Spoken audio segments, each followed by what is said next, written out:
Merci pour la parole, honorable président. Honorable président, honorable membre du bureau, honorable député, chers collègues, je commence par remercier le gouvernement pour l'élaboration de ce projet de loi relative à l'impôt sur les sociétés et l'impôt sur le revenu des personnes physiques.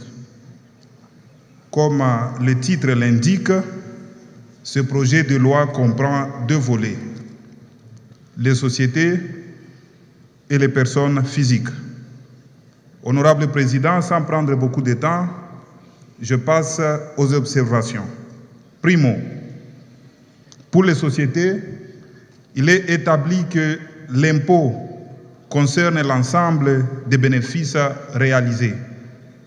Je suis satisfait du fait que les sociétés coopératives de production, de transformation, de conservation et de vente de produits agricoles, de l'élevage, de la pêche et leurs unions ne sont pas soumis à cet impôt. Honorable Président, toute politique allant dans le sens de décourager la production locale dans notre pays ne devrait pas être soutenue par notre Chambre.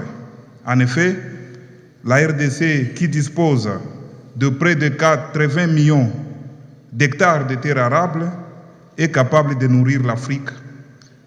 Cependant, nous continuons à recourir aux importations pour chercher à couvrir le déficit alimentaire, car le pays n'exploite que moins de 10% de ces terres arables. Secondo, je soutiens l'approfondissement de ce projet de loi en commission. L'État a besoin de moyens pour faire sa politique et garantir sa souveraineté, surtout en cette période qu'elle est fortement menacée dans la partie est du pays. Cependant, l'idée que trop d'impôts tue l'impôt n'est pas à ignorer. Il est important que l'État protège les sociétés, les petites et moyennes entreprises contre les tracasseries financières et administratives qui mettent à mal le climat des affaires au pays. Ainsi, honorable Président, quelques questions méritent d'être posées. En moyenne, quelles sont les recettes attendues de cet impôt annuellement?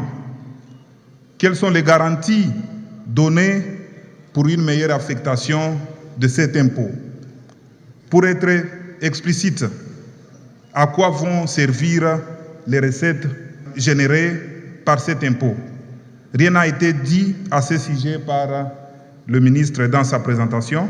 Je plaide donc pour l'affectation des dites recettes à la promotion de l'entrepreneuriat des jeunes afin de matérialiser le rêve de voir plusieurs millionnaires congolais demain.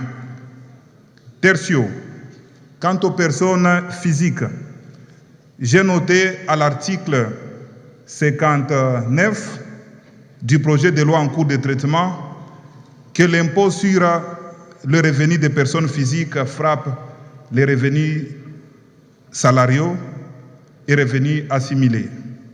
Honorable Président, ici de rappeler que le décret numéro 18/17 du 22 mai 2018 portant fixation du salaire minimum interprofessionnel garanti fixe le SMIC à 7 075 francs congolais, soit près de 3,4 $ ou 100 $ le mois.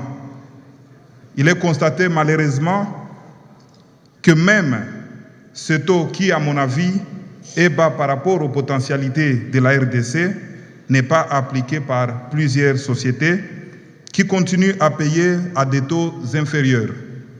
Je propose que le gouvernement garantisse le respect de ces décrets de manière à donner beaucoup plus de sens à ce projet de loi en cours de traitement.